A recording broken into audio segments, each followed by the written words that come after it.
Dennis, I am a Christian, so I can explain to everyone why Jesus is good. You are a Muslim, so you should be able to explain to everyone why Muhammad is good. So please help us understand why exactly is Muhammad good. I can tell you. Okay, okay. So that's a minor quibble. We'll sort that out. Why is Jesus good? Well,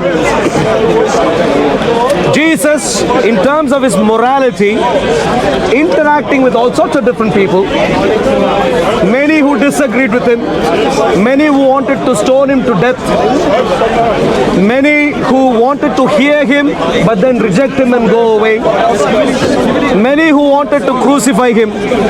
So Jesus went through all sorts of problems in life. Yet, what you find with Jesus, marvelously, he treated everyone with respect, with dignity, with love, most importantly. You will not find Jesus hurting anyone. Jesus patiently, even those who rejected him, he patiently explained why he claimed what he claimed. So Jesus was marvelous. That's one example of Jesus' trait. Even his disciples, Jesus gave free choice. He allowed them to leave anytime. So he gave them perfect freedom. He treated people with dignity. Those are a couple of examples. Ultimately, Jesus went to the cross knowingly. Jesus had known that he was going to the cross, yet knowingly allowed that to happen. And even when he went to the cross, Jesus said, if I ask my Father, he will send 12 legions of angels. In other words, Jesus could have used his supernatural power to destroy those who rejected him. Yet, Jesus did not. Rather, Jesus, for the sake of love, he gave up his life for us. That is Jesus. Dennis, I'm here. That is Jesus. So that, I've given you a hint, some meat to chew on. Now, Muhammad, please, why do you think Muhammad is good? The first point you mentioned, why you think Jesus is good, and then the second point I'm going to say about Prophet Muhammad, why Prophet Muhammad is good. They wanted to kill him anytime. The way they wanted to kill Jesus as well. And those people that wanted to kill him before he go to Medina, from Mecca to Medina, he had their group before he went, and he passed their group to them. That is love as well. So I'm describing what we love to do. If that is the love, the same love in this life. Sure. So Prophet Muhammad, even he have the message from God, and then even Allah said that in the Quran to say he doesn't know what will happen to him. Whether he can be crucified, he can be killed, what will happen, he doesn't know. But he treated everybody like on good way. Okay, so Dennis has started making a case. What is the starting point of Dennis's case? He is saying just like Jesus, Muhammad had goodwill and love. And I am a bit surprised. I am baffled beyond measure. So I'm going to dig in and find out some details. Now let's be more specific, Dennis. According to, so when you say, choose one example, any example you'd like to choose. When you said Muhammad loved,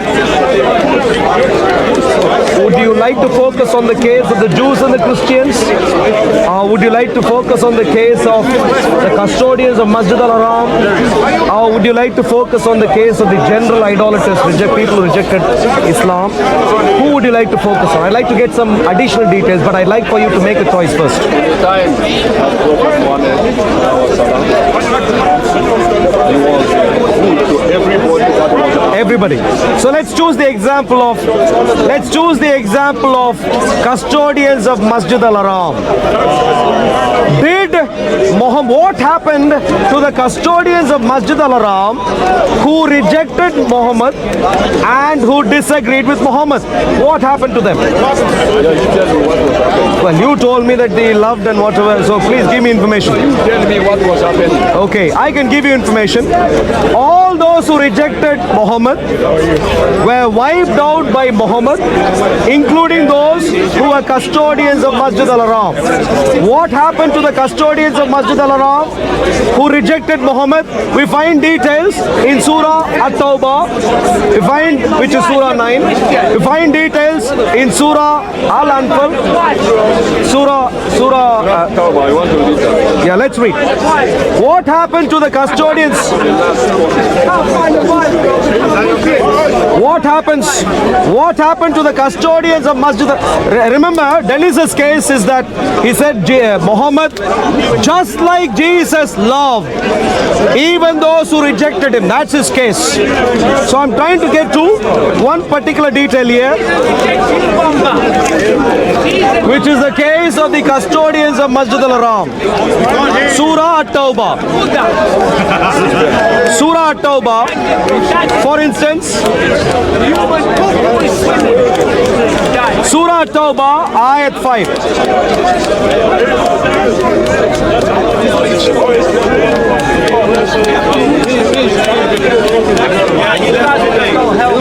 Surah At-Tawbah, Ayat 3. It is an announcement from Allah and His Messenger to the people on the day of the great pilgrimage that Allah is disassociated from the disbelievers and His Messenger. So, if you repent, that is best for you. You've disagreed with me. We are disassociating ourselves from you. If you change your mind right now, it is best for you. But if you turn away, if you continue to reject me, then know that you will not cause failure to Allah and give tidings to those who disbelieve of a painful punishment. So the love, Muhammad loved the custodians of Masjid Al-Haram so much so that he told them that a painful punishment awaits. When was the painful punishment going to come? We find soon after in Ayat 5. And when the inviolable months have passed, then kill the polytheists wherever you find them and capture them and besiege them and sit and wait for them at every place of ambush. But if they should repent, establish prayer and give zakah, let them go their way. You see what happened to them? They disagreed and Muhammad gave a warning. If they change their mind and become Muslims, let them live. But if they don't become Muslims, kill them, ambush them, capture them, besiege them, do terrible things to them. That doesn't look like love to me. That doesn't look like Jesus to me at all. Does it say do terrible things? I'll like it. Yeah, you finished? I can hold it. You have a Quran. Yep. You cheated on the Quran. I cheated on the That's why you Quran. read, you stop instead of continues, and then you stop there. Please, you continue. So don't tell me can I please request? Don't say I am cheating. I am trying to make my point. If my point is inaccurate, you go ahead, make your point. I will tell you. So Please. now, in this Quran now, he make a treaty with the Muslims to defend, to protect one and another. Those people, they don't want to do that. And those are the people that Quran is saying to fight with them. But if they defend, let me read. Because after I will read the Bible, where Jesus said, bring my enemy, slay them before me, I will bring. And then Jesus said, he who is not with us is against us. And I will tell you when Jesus will come again, he will fight with people. I will show you this Bible. And then all the prophets in New Testament, Moses, David, If you focus, then you don't waste time. I'm focusing. Please focus on this. Don't cheat everyone. Focus on this. So tell me, why exactly were the people who disagreed with Muhammad, why did terrible things happen to them? Please. Yeah. We send out the police people to kill the police. He stopped there. Please find out why were they killed? The place where he didn't read. Listen. And if any one of the politicians seek your protection, then grant him protection so that they may hear the word of Allah. Now, those politicians, if anybody wants to protect you in fighting, like I'm fighting with you, you are killing me, they seek for protection. Allah is telling Muslims, we are in the fighting place, don't protect him. So no army in this world that will do that. Somebody say you are fighting with somebody, the person just say, oh, I am with you, don't kill him, and the person has killed your brother in front of you, you shouldn't harm him. Only in Islam. I have absolutely no clue this Dennis is talking about right now. He say, I'm reading, I'm not finished. If any one of the politicians seek your protection, then grant him protection so that they may hear the word of Allah. Then deliver him to his place of safety. Then it's because they are a people who do not know. Verse 7 now. How can there be for the politicians and treat in the sight of Allah and with his messenger, except for those with whom you make a treaty at Masjid of Haram? Only those that will make a treaty, not anybody. So they have covenants between them. They didn't respect that covenant, and that is why the fighting comes for. But if they repent, there is a forgiveness. But if they didn't repent, if you read from verse 1 to 2, by context from 1, just don't try to read from 4 and then 5 you stop. By context, you have to read from verse 1 and from until verse 7, you understand. Even if they become Muslim or they pray zakat, leave them. But if they don't become Muslim and then they don't want to fight, leave them and they will hear the word of God. That is what Quran says here. And then it's like that. You know, this is one of the with Dennis, who we get is a lot of waffling, but at least a courageous attempt.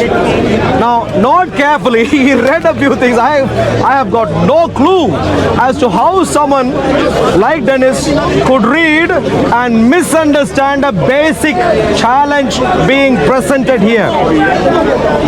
So I'll precisely define the challenge right now. Precisely.